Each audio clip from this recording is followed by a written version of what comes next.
하겠습니다. 제가 잠깐 기도하도록 하겠습니다. 감사합니다. 하나님께서 한 주일 동안 또 저희들을 지켜주셨다가 오늘 이렇게 주님의 몸된 교회로서 같이 모여서 하나님께 영광 돌릴 수 있는 은혜와 특권 또 복된 주일을 허락해 주셔서 진심으로 감사를 드립니다.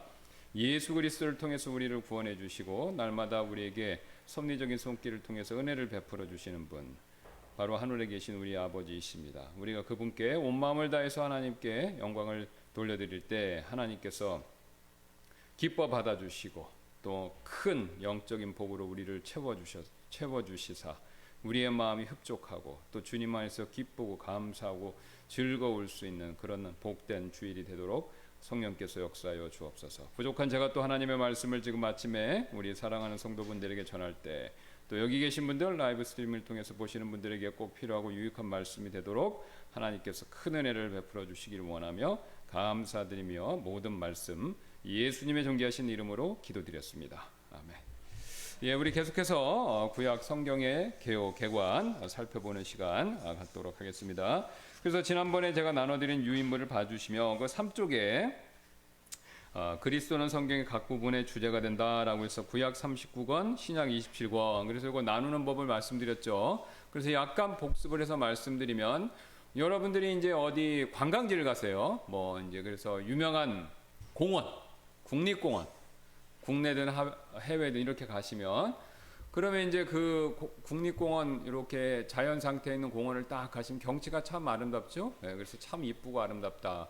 그래서 거기를 가셨어요. 잘 봤어요. 근데 다음에 또 누구를 데리고 가족을 데리고 친구를 데리고 지인을 데리고 거기를 가보고 싶은 거예요. 그러면 가서 좀 설명을 해야 되잖아요. 어디가 좋았다. 그러면 어떻게 합니까? 그 안에 꽃이 이뻤더라 막 이런 얘기를 하는 것보다는 대충 그 전체적으로 그 국립공원 휴양림도 좋고요. 그게 어떤 건지 큰 그림에서 얘기를 해주고 싶으실 거예요. 정상적이시면. 그죠? 예. 오히려 거기 무슨 꽃이 있고 무슨 난이 있고 그러면은 듣는 분이 헷갈리시잖아요. 그죠? 예. 그러니까 이 자연 상태가 어떤 거지? 이쪽에는 그 크기가 대충 얼마 되고 여기에는 무슨 단풍나무가 있고 요새 가을 날씨가 이제 좋아지지 않았습니까? 이쪽에는 또 무슨 가뭄비 나무가 있고 뭐가 있고 이렇게 해서 이렇게 해서 굉장히 보기 좋더라. 그 숲길 있고 보기 좋더라. 그리고 가운데 무슨 산책로가 있고 이거 십자로 되어 있다. 자, 그렇게 설명하는 것이 훨씬 이야기하기도 좋고 이해하기도 쉽고, 그죠? 말하는 사람 편하고 듣는 사람 편한 거죠. 성경도 마찬가지가 되죠. 우리가 그래서 보통 이제 숲을 봐야 된다. 나무도 봐야 되면 성경의 각 하나하나의 구절들은 우리가 나무다라고 비유한다면요. 성경 66권 전체는 숲이다 이렇게 비유할 수 있겠습니다. 그래서 저도 마찬가지고 여러분들도 분명히 마찬가지시고 제가 그런 얘기도 자주 들었는데 성경은 열심히 읽으세요. 그죠? 혼자 개인적으로 시간을 내서 읽으시는 경우도 있고 아니면은 저희가 아침마다 보내드리는 묵상글 그런 걸 통해서 읽으시는 경우도 있고 이런저런 이유의 성경을 읽으시는데 다 어떻게 보시냐면 한 구절이나 두세 구절 한 달라 이렇게 보시는 거예요. 그죠? 예. 그러니까 성경 전체적으로 큰 그림에 대한 이해가 상대적으로 사실은 부족합니다. 예, 부족해요. 그래서 이제 그 부분에 대한 도움을 드리려고 지금은 우리가 아침에 살피고 있는데, 자, 그러면 이제 좀 숫자를 외우셔야 된다 그렇게 말씀드렸죠 지난 시간에. 구약은 몇 권이요? 39권. 신약은요? 27권. 성경책 한 권 아니에요? 물론 한 권이죠. 그거는 이제 편집을 해서 하나로 묶어놓은 거고 성경 안에는 66권의 각각의 책이 있는 겁니다. 각각의 책이 있어요. 그래서 이제 그걸 구약을 39권, 신약을 27. 그래서 주일학교 다니신 분들은 이미 여러 번 귀가 못이 박히도록 배우셨을 거예요. 39, 27 이렇게 외우면 된다 그랬죠. 예. 이게 이상하게 딱 떨어집니다. 그럼 이제 39권 구약을 보시면 이제 네 부류로 아까 말씀드렸잖아요. 숲을 보면 숲을 네 군데로 나눌 수 이렇게 단풍나무, 가뭄비나무, 너두밤나무 이런 식으로 나눌 수 있듯이 성경 구약도 네 분으로 나눌 수 있다는 네 부분으로 네 구역으로 네 가지 특징 가진 책으로 묶을 수 있다 이거죠. 지난번에 제가 예화를 말씀드렸던 것처럼 여러분 이제 학교 가셨어요. 우리 아이들이라고 생각해 보죠. 이제 신학기가 됩니다. 학교 갔어요. 갔더니 책을 66권을 받은 거예요. 그죠? 그럼 그거 공부하려면 아무거나 펼쳐서 어렵잖아요. 다 공부 열심히 해보시고 가르쳐 보시기도 하고 아시잖아요. 예. 아들이 있는데 애들이 있는데 엄마 나 책 받았어 그래갖고 66권 막 산더미 같이 쌓아놓고 아무거나 막 보는 거예요. 물론 천재면 괜찮습니다. 그죠? 예, 천재면 아무거나 해서 머릿속에 싹 정리가 돼서 다 제대로 이해할 텐데 그 정도의 범상한 천재가 아니라면 어떻게 하는 게 좋습니까? 성경을 책들을 이렇게 나눠야죠. 예. 그래서 나눌 수가 있는데 이제 네 가지로 크게 나눌 수 있다. 이건 뭐 정해진 건 아니지만 거의 통상적으로 이렇게 나누는 겁니다. 이거 누가 성경책을 봐도 이렇게 나눌 수밖에 없다라는 거죠. 그래서 이제 39권 중에 보시면 율법서. 예, 그래서 우리가 보통 율법서다 그렇게 얘기해갖고 5권을 꼽습니다. 그래서 창세기부터 신명기까지, 창세기, 출애굽, 레위기, 민수기, 신명기. 그 다음에 그 뒤로부터는 12권의 책이 더 있는데 여호수아부터 에스더기입니다. 에스더기. 그게 이제 이스라엘의 역사에 대한 책, 역사서. 그 다음에 여러분 중간에 보시면 욥기, 시편, 잠언, 전도서, 솔로몬의 아가까지 5권의 책이 있어요. 그게 뭐냐면 시가서 또는 지혜 문학서 뭐 또 여러 가지 표현들이 있습니다. 예. 그래서 어쨌든 이게 시, 그 다음에 지혜의 글 이런 것과 관계된다. 그래서 시가서. 그 다음에 이제 이사야서부터 말라기까지 17권의 책이 있어요. 그걸 뭐라고 하냐면 선지서 또는 예언서 이렇게 나눈다고 그랬죠. 예. 그 다음에 이걸 네 부분으로 놓고 봤었을 때 신약도 신기하게 매치가 잘 된다라는 거죠. 신약도 똑같이 처음에 4권이 있습니다. 4권. 그걸 이제 복음서다. 기초가 되는 책이죠. 마태, 마가, 누가, 요한. 그 다음에 교회가 확장되는 것을 다루고 있는 사도행전, 역사서. 그 다음에 편지서 21권, 예언서 하나. 그러면 이제 구약과 신약이 재밌게도 서로 4부분씩 대칭을 조화롭게 이룬다라는 겁니다. 자, 그래서 이제 말씀드렸죠. 율법서 몇 권이요?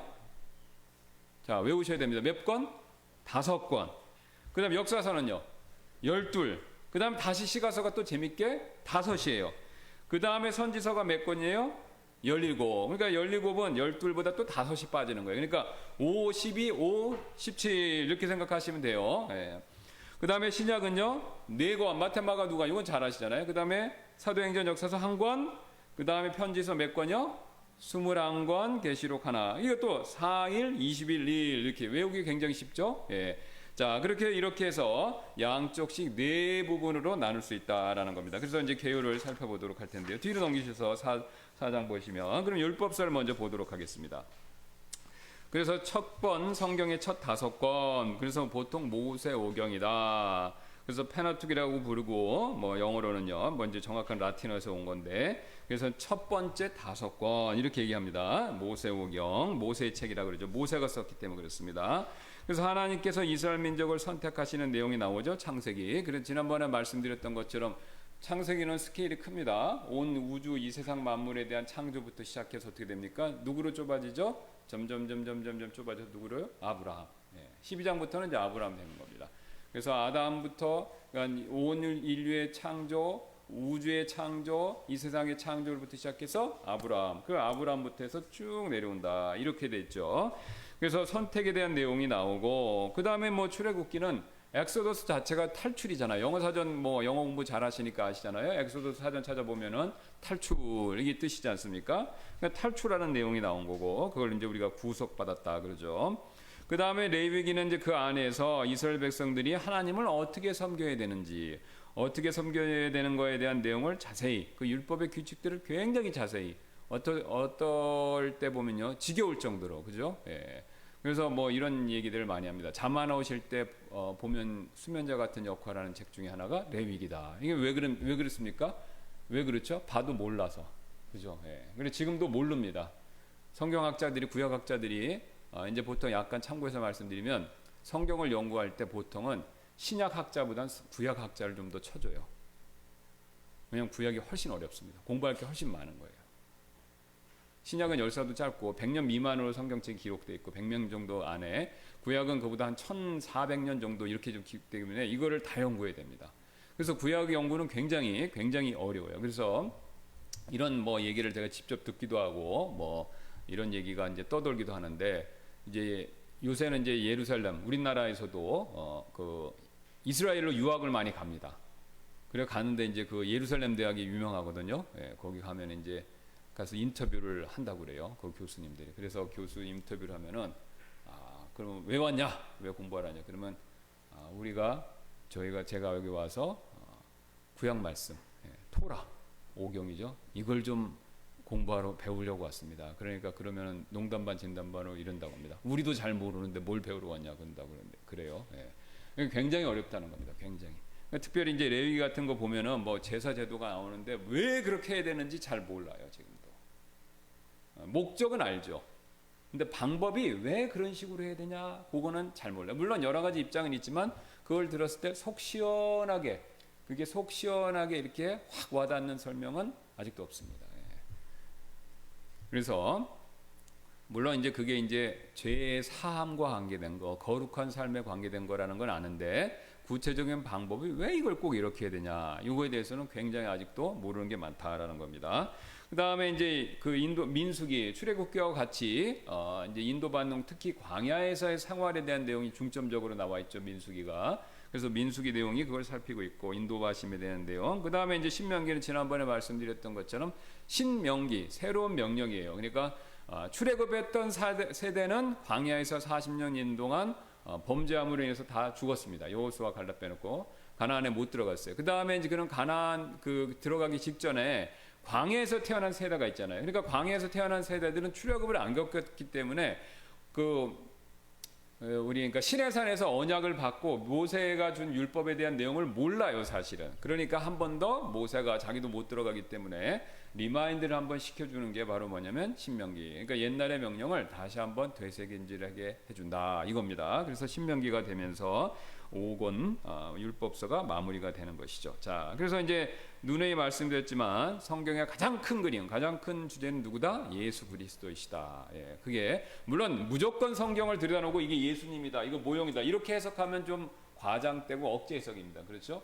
예, 뭐 무조건 예수님, 창세기에서도 무조건 예수님, 뭐 출애굽기에서도 무조건 예수님, 무조건 예수님, 무조건 예수님. 그건 너무 기계적인 거죠. 예. 그러나 이제 큰 주제는 예수님이 맞고 내부 세세한 것에 대해서는요. 그것과 이제 직간접적으로 관계가 있다 이런 뜻이 되겠죠. 자, 그래서 이렇게 이제 그리스도께서 오실 기초를 마련한 책이다. 그 다음에 하나님께서 이스라엘 민족을 통하여 이 세상에 가장 값진 두 선물, 살아계신 말씀과 기록된 말씀. 이건 뭐 많이 들어보신 말씀 내용이죠. 살아계신 말씀은 이제 요한복음에서 많이 사용하는 호칭이고요, 명칭이고, 기록된 말씀은 성경 말씀이죠. 자, 근데 이제 기록됐던 살아있던 성경에서 말씀이 갖고 있는 중요한 특징이 있습니다. 그 말씀이 뭐냐면 계시라는 거예요. 이게 굉장히 중요한 겁니다. 말씀. 그래 요한복음에서 왜 말씀? 자, 한번 요한복음으로 가시죠. 여기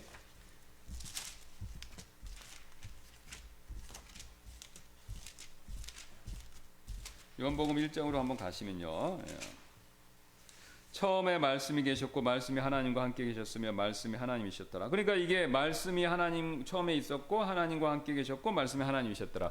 그러니까 이게 누구를 얘기하는 겁니까? 말씀이라고 하니까 조금 난해한데 예수님이죠. 예, 그 뒤에 이제 밑으로 쭉 시간이 없어서 제가 보지 않지만 쭉 읽어보시면 예수님이다 이렇게 얘기하죠. 그러면 다 왜 예수님을 지금 말씀이라고 그러시냐? 그거에 대한 설명이 나옵니다. 여기 쭉 밑에 보시면 18절이 됩니다. 1장 18절. 쭉 밑으로 가보세요. 요한복음 1장 18절. 아무도 어느 때나 하나님을 보지 못하였을 때 아버지 품속에 계신 독생자께서 그분을 밝히 드러내셨느니라. 바로 이겁니다. 예수님을 말씀이라고 하신 이유는 뭐냐면요. 아버지를 드러냈다는 거예요. 아무도 볼 수 없는 하나님. 하나님은 초월하신 분이죠. 예, 그래서 성경은 신기하게도 하나님의 현현하심을 나타내는 것을 설명할 때 뚜렷하게 얘기를 못해요. 그거 참 우리 궁금하잖아요, 그죠? 그럼 계시록이나 에스겔서 같은데 이렇게 또 그 외에 구약 시대 중간 중간에 하나님의 테오파니라고 그래서 우리 하나님의 현현하심, 임재하심이 있어요. 그러면 그거를 구체적으로 딱 부러지게 설명하면 좋은데 눈, 코, 입이 있냐 없냐부터 시작해서 어떤 모습이냐 막 이런 거 얘기해주면 굉장히 좋은데 딱 부러지게 얘기를 못해요. 그럼 두 가지 이유가 있습니다. 첫 번째, 이 사람들도 못 본 거예요. 하나님 영광이 너무 세서. 여러분 해보세요. 해. 어제도 강령이 요새 가을 햇빛이 따갑고 밝잖아요. 해 눈으로 볼 수 있습니까? 해가 있는 건 모든 사람이 다 알아요. 근데 해가 어떠냐라고 했을 땐 둥그라다 외에는 말을 못해요. 왜요? 맨눈, 그러니까 관측 장비, 망원경이나 뭐 선글라스 이런 거 없고 인공적인 거 없이 맨눈을 가지고는 못 봅니다. 15초 정도 강한 햇빛이 있을 때 15초 이상 보면 실명한다고 그래요. 그 안에 있는 적외선에 의해서 이 안에 망막 세포들이 다 죽는다고 합니다. 처음에 모르는데 15초 이상 보기 시작하면 죽기 시작하고 1분만 보면 완전 실명이래요. 그러니까 못 봅니다. 예. 그러면 태양이 어떠냐?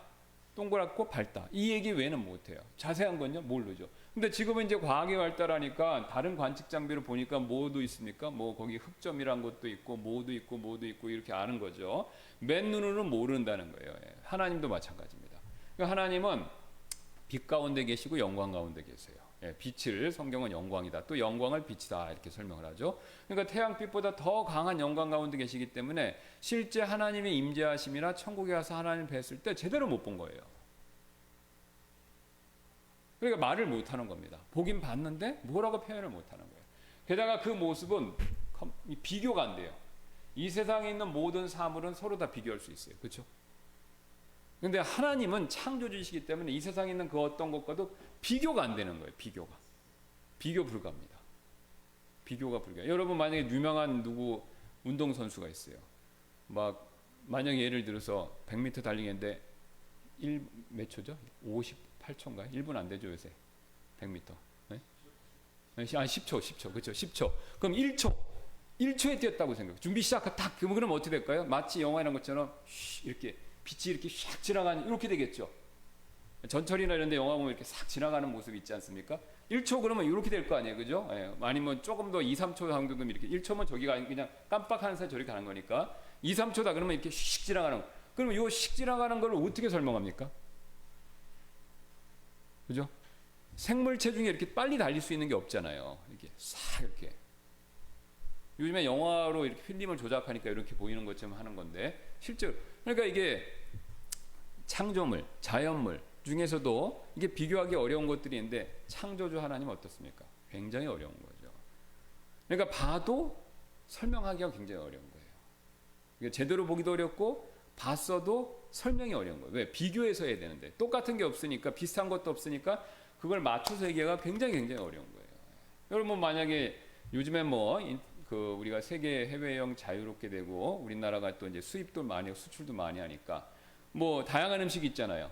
그죠? 예, 예를 들어서 구아바 주스. 제가 이제 캐나다 밴쿠버에 있으니까 그 남미에서 우리나라는 수입 요새는 하더라고요.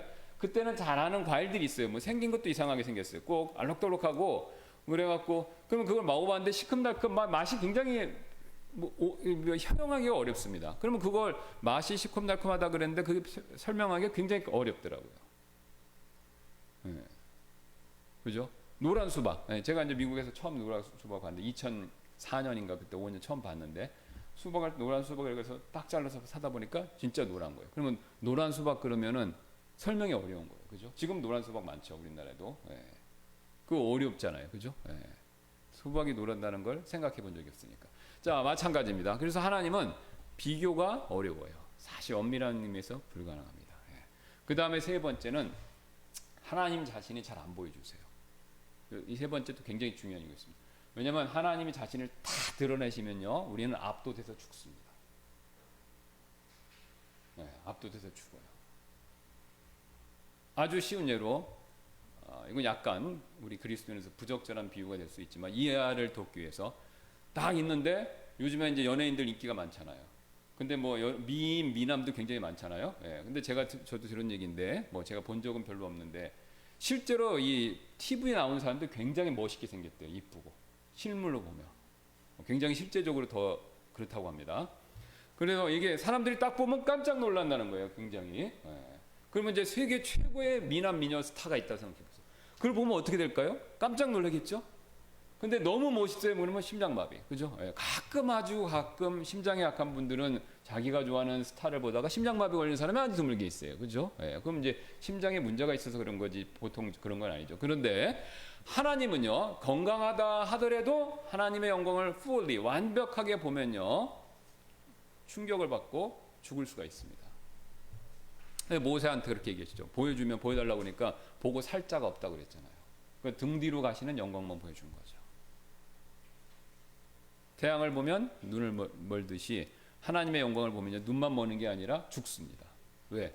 하나님의 그 대단함, 높으심, 위대하심에 압도를 당하는 거예요.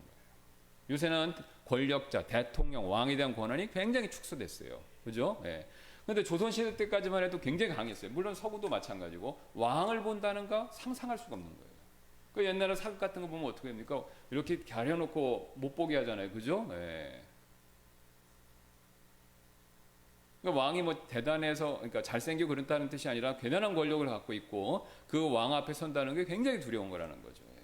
근데 이제 왕이 이 세상 왕은 뭐 본다고 죽는 건 아니지만 만왕의 왕이신 하나님은 우리가 대면을 하면 완벽하게 완전하게 대면하면 죽는 겁니다. 예. 그러면 천국에서는 어떻게 되냐? 천국에서는 죽음이 없으니까 괜찮은 거예요. 그러니까 천국에서는 죽지는 않잖아요. 예. 천국엔 죽음이 없으니까. 그러니까 천국에서 하나님을 보게 되긴 봅니다. 보는데 죽지는 않아요. 왜? 죽음은 없으니까. 천국은. 예. 죽음이 천국에 없는 것 중에 하나가 죽음이잖아요. 예. 그러니까 하나님을 대면하는데 그 대신 이제 하나님을 압도당합니다. 보면 죽진 않지 압도당해. 그래서 우리가 이제 계시록 공부를 했잖아요. 우토만 목사님 쭉 강해서. 거기서 성도들이 하나님을 대면하는 장면이 나면 무조건 다 엎드려 절해요. 그러면 그냥 뭐 어쩔 수 없으니까 분위기상 그게 아닙니다. 여러분이 이제 교회에 오면 어쩔 수 없으니까 머리 숙여 기도하고 어쩔 수 없으니까 찬송 드리고 어쩔 수 없으니까 헌금 드리고 어쩔 수 없으니까 와 있으니까 나갈 수 없으니까 설교 말씀 듣고. 자, 여러분 이제 그렇게 하는 경우가 왕왕 있으시죠? 예. 그죠? 예. 실제적으로 있잖아요. 근데 천국에서는 어쩔 수 없어가 없습니다. 천국에 있으면요 압도를 당하는 거예요. 압도. 근데 그 압도가 막 억누르거나 막 괴롭히거나 막 찍어 누르거나 이런 게 아닙니다. 너무 대단해 갖고 굉장하고 멋있고 대단해서 그냥 마음에 그게 큰 파도처럼 해일처럼 막 밀려오는 겁니다. 하나님의 위대하심이, 대단하심이. 그러니까 그걸 볼 때 나는 뭐예요? 아무것도 아니구나. 먼지다. 이걸 느끼는 거예요. 그 먼지라는 걸 깨닫는 순간 어떡합니까? 그냥 엎드리는 겁니다. 그래서 계시록에는 하나님의 그 임재하시는 모습, 하나님의 모습을 조금 언급하는 구절이 나오면 무조건 엎드리는 겁니다. 엎드려서 다 드리고 영광 돌리는 거죠. 그래서 신학적으로 이런 얘기가 있습니다. Your God is too small. 그러니까 여러분의 하나님이 너무 작다는 거예요. 그러니까 우리가 생각하는 하나님이 다 테두리가 있어요. 저를 비롯해서 누구든지 다 하나님 테두리가 있는데 이 테두리에 아는 지식의 범위에서 하나님에 대한 생각들, 지식이 이렇게 있는 거예요. 다. 근데 다 틀려요. 예. 어떤 부분은 요만큼, 구원만 받지 얼마 안 되면 요만큼밖에 없잖아요. 그리고 어떤 분은 이렇게 더 큰. 근데 중요한 건 뭐냐면 차이가 있는 게 중요한 게 아니라 이거를 넓혀야 되는 거예요. 넓혀야 되는 겁니다. 크게 해야 되는 거예요. 예. 그러면 이제 천국에 가면 그게 이제 무한대로 커지는 겁니다. 왜? 가면 뭐 하나님 맨날 볼 수 있고 또 하나님 보면 얘기도 할 수 있고 예수님한테 궁금한 거 물어볼 수도 있고 그죠? 예. 그러니까 하나님 아는 지식이 굉장히 커지는 거예요. 지적으로 그다음에 비전 그러니까 보면서 예. 그다음에 또 체험도 하면서 예. 그러니까 엄청나게 풍부해지면서 커집니다. 그러면서 이게 커지면서 어떻게 되냐? 아 그럼 나 많이 알아? 이게 안 되는 거예요. 반대로 난 아무것도 아니었구나. 아 그동안 내가 이 땅에서 저 세상에서 지금 잘못 살았네. 아 부끄러워. 이렇게 되는 겁니다. 이 땅에서는 우리가 제한적으로 하고, 그러니까 우리가 어떤 분 이만큼 알고 이만큼 알아요. 그러면 우리는 항상 유혹을 받아요. 어떻게 해요? 나보다 조금 모르는 사람 보고 너 많이 아네 이렇게 되는 거죠. 그러죠? 예. 나 이만큼 알면 또 나보다 모르는 사람 둘 보고 나 많이 아네 이렇게 되는 거죠. 우리는 항상 그 유혹을 받습니다. 근데 천국에서는 그게 불가능해요. 예. 사방에 나보다 많이 하는 사람 많고 하나님한테 항상 이렇게 노출되어 있기 때문에 그러니까 점점 많이 할수록 나는 점점 작아지는 거예요. 그래서 먼지 같다. 이제 그 다음에 또 벌레 같다. 이런 또 나는 진흙이다. 이런 고백이 나오는 거죠. 이런 고백. 근데 그 압도당하는 거에 무서움이나 두려움이 아닙니다. 대단함에 의한 압도당하는 거예요. 여러분 뭐 요새 뭐 요 근사한 데 있잖아요. 그죠? 무슨 뭐 고급 레스토랑. 그죠? 뭐 저는 이제 많이 가본 적이 없어서 잘 모르겠는데 뭐 하여튼 뭐 신라 호텔 뷔페 뭐 있잖아요. 하여튼 고급지고 뭐 그런데 예? 호텔 뭐 하루에 1,000,000원씩 하는 데도 있잖아요. 그죠? 예. 그런데 한번 가보세요. 그러면 와 그러잖아요. 그죠? 예. 압도당하는 거죠. 바로 그런 거라는 겁니다.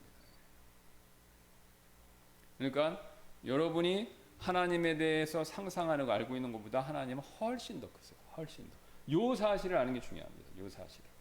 그래야 내가 더 배워야 되겠다 생각하고 더 하나님을 펄스윙 추구하는 거예요. 하나님을 자꾸 알고 싶고 연구해야 되겠다. 성경 말씀을 통해서 또 경험을 통해서 이렇게 자꾸 이걸 확대하시는 겁니다. 그럼 확대하면 내가 점점 겸손해져요. 근데 확대하는 걸 멈추면 어떻게 되냐면 나도 모르게 자꾸 밑에를 보는 거예요. 그래서 나는 많이 안 해. 저 사람보다 나는 낫네. 이렇게 되는 거죠. 그러니까 겸손해지려고 겸손해지는 게 아니고 또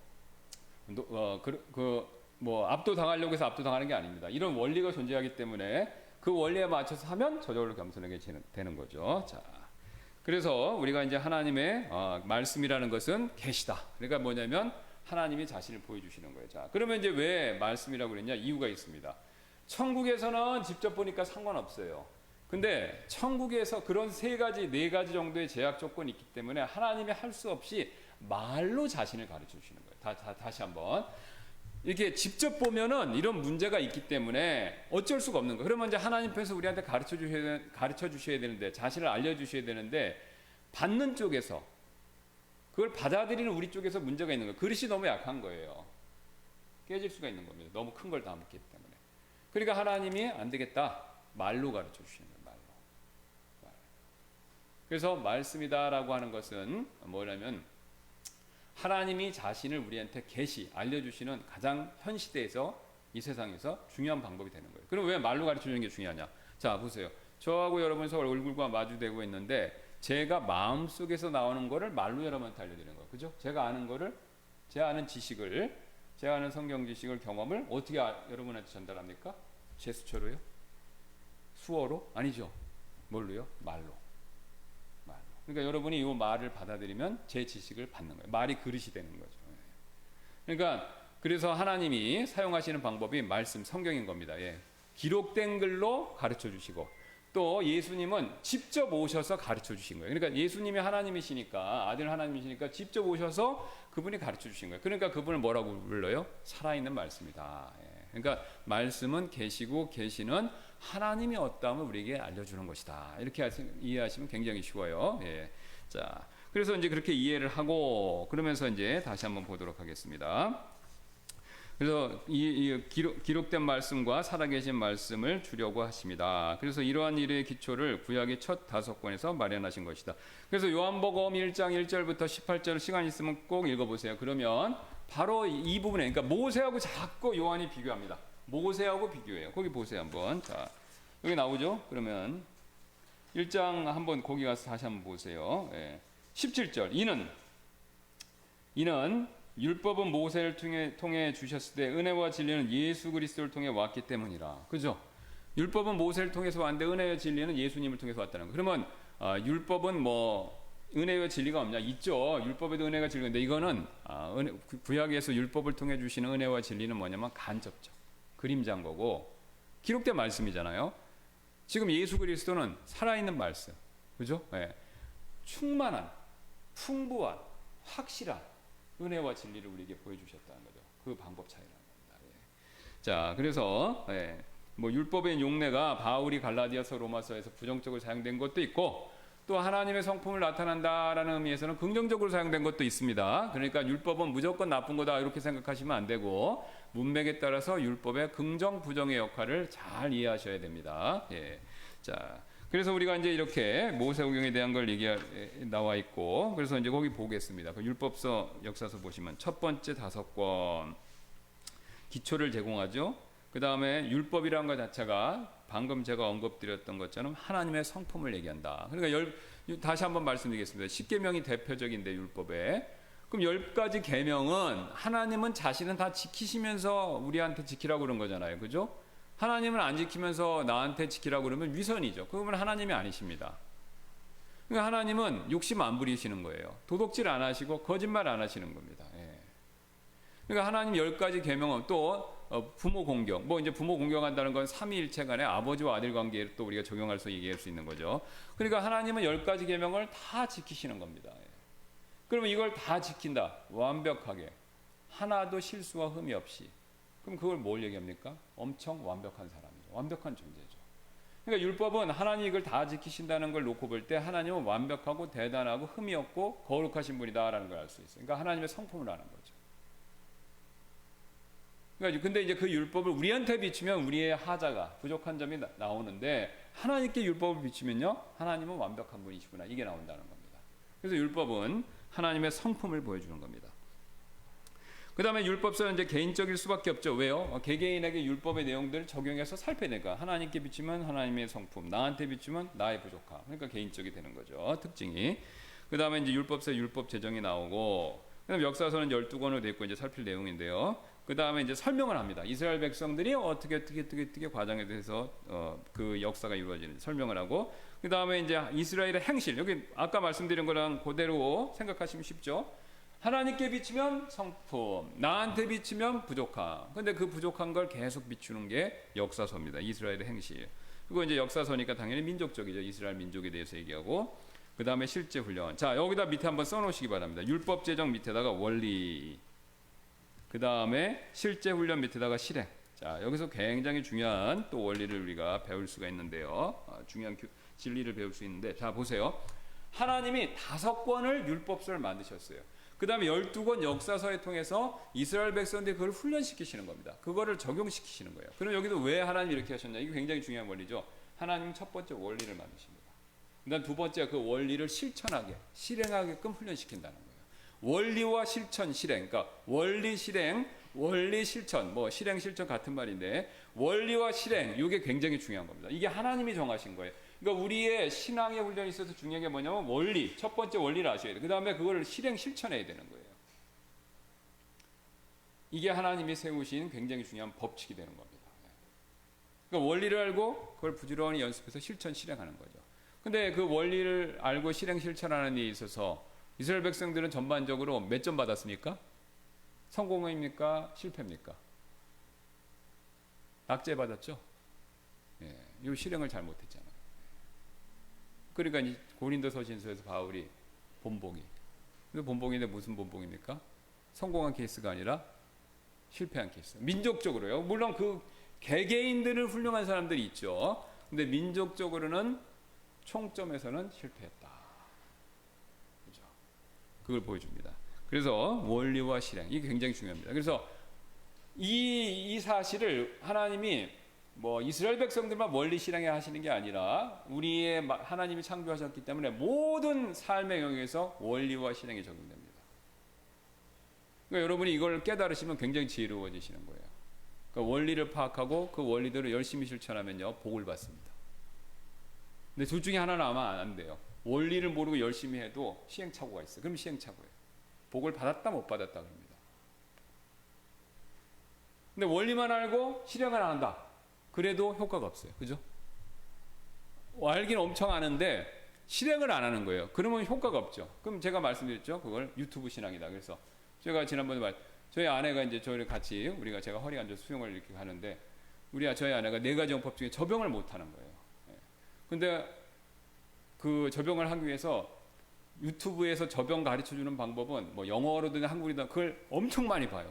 그래서 나한테 설명을 해줘. 이렇게 해서 하고 하는 거냐 체크도 해줘. 그래서 나보다 지식은 굉장히 뛰어납니다. 근데 접영은 못해. 하나도 못해. 저는 하는데. 그러니까 그게 뭡니까? 원리는 기가 막히게 알아도 실행을 안 하니까, 물론 연습을 해도 잘 안 되는 거예요. 근데 연습을 하려면 해도 많이 하면 되겠죠. 그러니까 많이 안 하니까 안 되는 거예요, 결국. 뭐 하면 결국 되죠. 이게 어려운 게 아닌데. 그러니까 하면 되는데 아직 그 단계가 아닌 거죠. 그러니까 실천을 하면 되는 겁니다. 그러니까 원리를 알아도 실천을 안 하면 소용이 없어요. 자, 근데 이제 우리 한국 분들은 문화적으로 요 두 번째 케이스에 걸리기가 굉장히 쉽습니다. 기독교 신앙.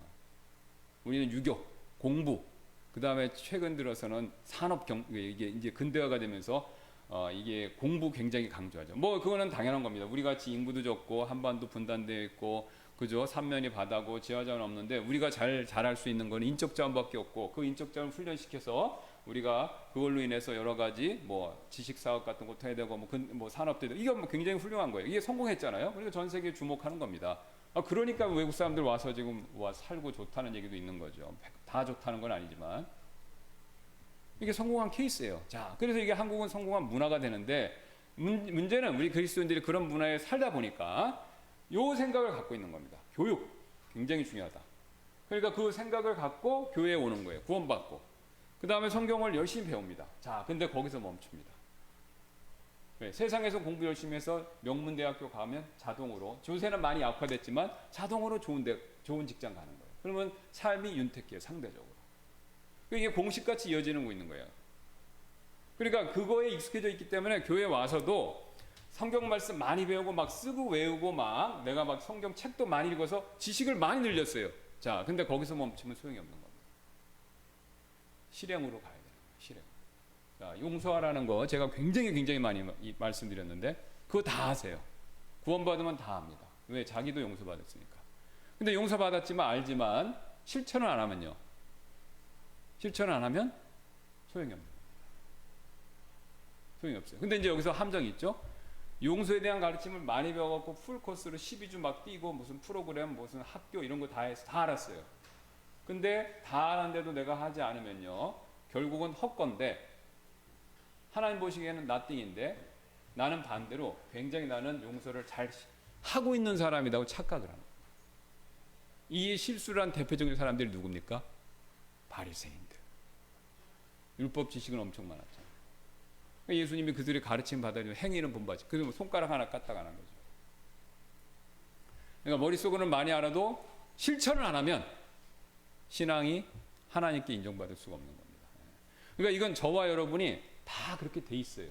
영향을 받는 거예요. 뭐 저는 그러고 여러분 안 그래요. 그런 거 아닙니다. 오해하지 마시고 우리는 한국 문화에서 자라고 유교 문화 영향을 받았기 때문에 다 그렇게 교육을 받은 거예요. 그리고 그런 상태에 교회에 온 거예요. 그래서 우리가 성경 말씀 열심히 공부하려는 습성이 굉장히 강해요. 한국 사람들이. 그래서 강제력이 강해서 많이 지식을 아는 것까지 좋아요. 예, 근데 실천을 잘 못합니다. 조그만 것도 서로 도와라, 서로 봉사, 섬기라 이런 게 와닿질 않는 거예요. 왜요? 훈련이 안 됐으니까. 훈련이 안 됐으니까. 그러니까 적극적으로 훈련하는 연습을 하셔야 돼요. 훈련이 안 돼 있기 때문에 신앙이 부자연스러운 거예요. 그러니까 여러분 그거 많이 느끼시지 않아요? 왠지 나는 신앙생활 오래 하고 성경도 많이 본 것 같고 설교 말씀도 많이 듣고 나는 아멘하고 받아들이는데 왠지 모르게 왜 내 삶은 생활에 있어서 문제가 있지? 왜 자유함이 없지? 왜 항상 트러블이 있지? 왜 이렇게 좋은 주변 사람과 관계가 좋지 않지? 그거 궁금한 적 있으시죠? 간단합니다. 해보질 않은 거예요. 그 방법들. 성경은 그걸 어떻게 해결할지 원리를 충분히 다 줘요. 근데 그걸 적극적으로 해보지는 않았기 때문에 그게 익숙하지 않은 거예요. 그걸 하면 할수록 여러분이 편해집니다. 그래서 성경에서 뭐냐면 자유다 이렇게 얘기하는 거예요. 자유를 누리는 거예요. 자유를 누리면 좋아요. 제가 좀 어쩔 수 없이 약간 자랑 아닌 자랑했는데 제가 이제 수영을 한 10여 년 이상 했어요. 처음에는 수영을 처음 딱 배워서 허리가 아파서 허리가 디스크가 있어서 의사가 해서 할 수 없이 했습니다. 왜냐하면 앉아서 설교 말씀 준비를 했는데 못 앉게 있는 거예요. 앉아있으면 그냥 너무 아픈 거예요. 누워있다가 이게 안 되겠다 싶어서 할 수 없이 갔어요. 병원을 갔더니 찍고 다 해보니까 수영을 하십시오. 약간 디스크 초기입니다. 그래갖고 했는데 처음에 수영 갔는데 하고 나서 3시간 잤어요. 너무 힘들어갖고 그냥 뭐 갔다 오자마자 그냥 쓰러져서 잤습니다. 근데 저만 그런 게 아니라 다 그런다고 그러시더라고요. 근데 지금은요 자유로워요. 물개가 됐다, 인어가 됐다는 느낌이에요. 물속에 들어가면. 저는 개인적으로 수영 예찬론자인데 수영만한 운동이 없다 이렇게 생각해요. 물론 제가 다른 운동을 안 해봐갖고 또 다른 운동을 해보면 예찬론자가 될 수 있겠지만 어쨌든 제가 수영을 10년 이상 하니까 물속에 들어가면 자유로운 거예요. 편한 겁니다. 처음에는 하고 나서 3시간 잤는데 지금은 3시간 하라고 해도 껐떡이 없을 정도 된 거예요. 그럼 어떻게 됐습니까? 연습, 실행, 실천, 이게 가능하게 해준 거죠. 신앙도 마찬가지입니다. 신앙도. 그러니까 여러분이 부지런히 실천하는 게 결국은 여러분에게 나중에 자유함을 주세요. 그럼 자유함을 누리시면요 신앙에 있어서 굉장히 담대함이 생겨요. 왜? 걸릴 게 없잖아요. 그럼 시편에 있는 말씀 다 내 말씀 되는 거예요. 하나님 말씀대로 살면 자유함이 있고 담대함이 있고 용기가 있는 거예요. 그리고 더 놀라운 게 뭐냐면 하나님이 함께 해주시는 걸 느낍니다. 느낌만 받는 게 아니라 삶에서 실제 이루어져요. 어려울 때 힘들 때마다 하나님이 도와주시는 손길 섭리를 굉장히 많이 경험합니다. 그러면서 이 세상이 조금씩 나를 중심으로 돌아간다라는 느낌 받아요. 자, 근데 여기서 조심하셔야 돼요. 나를 중심으로 내가 하나님 됐다는 게 아니라 하나님께 내가 가까이 갔기 때문에 하나님이 움직이시는 운행에 따라 내가 그걸 타고 가는 거예요. 그러니까 나를 중심으로 돌아가는 것처럼 느끼는 거예요. 내 개인적으로는. 내가 하나님 됐다는 게 아니라 하나님이 나한테 맞춰준다는 게 아니라 내가 점점 하나님께로 가서 하나님이 돌리시는 운행하시는 원리와 원칙에 내가 자연스럽게 타고 가는 거라는 거죠. 그걸 바로 하나님이 원하시는 겁니다. 그게 복이에요. 근데 이걸 못 누리니까 항상 괴로운 겁니다. 항상 괴롭고 힘든 거예요. 기도하면 좀 알 것 같고 그러다 뒤돌아서 또 까먹고 안 해. 그러면 또 원래로 돌아가. 그러면 또 맨날 항상 시험, 낙담, 근심, 원망, 불평 막 이런 게 막 쏟아지는 거죠. 심해지면 이제 교회도 안 나오고 성경도 안 읽고 기도도 안 하고 그래갖고 몇 년 동안 시간을 허송세월 보내는 겁니다. 그러다 하나님한테 이제 갑자기 채찍이나 징계에 맞으면 정신 번쩍 나서 다시 또 시작하고 이게 이제 반복이에요. 근데 흥미롭게도 그 역사가 누구의 역사입니까? 이스라엘 백성들의 역사잖아요. 이스라엘 백성들의 역사. 그러니까 패턴이 똑같다는 겁니다. 패턴이. 그러니까 여러분이 이 사실을 빨리 일찌감치 깨닫고 한 번이라도 연습을 더하면 시간이 점점 다가오는 거예요. 자유함을 느끼는 시간이. 자유함을 느끼는 시간이. 그럼 여러분의 신앙에 자신감이 생기는 겁니다. 누구 눈치 안 보고 하나님 앞에 떳떳하게 신앙생활 하실 수 있어요. 그러면 그때부터 그게 바로 이제 예수님 말하는 빛과 소금이 되는 거예요. 점점 빛이 나는 겁니다. 언행에서. 얼굴에서 빛은 안 나죠. 부활할 때까지. 언행에서, 왜? 마음에 자신감 차니까 이 언행이 싹 드러나는 거죠. 그래서 누가 봐도 저 사람 그리스도인 같아. 그리고 부러워하는 거예요. 자신감이 있으니까. 돈이 많아서 권력이 있어서가 아닙니다. 세상적으로 인기 없는 일과 신분, 지위 있다 하더라도 사람이 자신 있잖아요. 그리고 정직하고 바르고. 그러니까 사람들이 인정을 받는 거죠. 인정해 주는 거죠. 그런 사람들이 많아지면 그 사회가 밝아지고 그런 사람들이 더 많아지면 그 국가가 하나님께 복을 받고 발전하는 겁니다. 그게 이제 영미권에선 서구권에선 그게 이제 굉장히 많이 일어나서 이제 복을 받고 지금 이게 약화되니까 이렇게 되는 거잖아요. 우리도 이제 그걸 지금 제가 봤을 때는 과도기를 지나서 밑으로 떨어지는 것 같은데 그래도 어쨌든 우리는 아직 기회가 있습니다. 그래서 여러분이 이렇게 총체적으로 생각을 하시면 신앙생활에 어떻게 해야 될 건지 그걸 분명히 아실 수가 있습니다. 시간이 지났기 때문에 기도하고 마치겠습니다. 감사합니다. 하나님께서 오늘도 우리에게 말씀을 통해서 큰 숲을 보면서 우리 신앙의 목표와 삶의 방향에 대해서 생각해 볼 수 있게 해주셔서 감사드리고 어쨌든 하나님 주시는 이 진리와 내용들을 잘 내가 마음속에 받아들이고 깨닫고 또 그것을 흡수해서 이 말씀대로 실천해서 하나님 주시는 복과 또 그것을 통해 하나님께 영광 돌릴 수 있는 그런 삶을 사는 저희가 되도록 하나님께서 큰 복을 내려주시기를 원하며 감사드리며 모든 말씀 예수님의 존귀하신 이름으로 기도드렸습니다. 아멘. 마쳤습니다.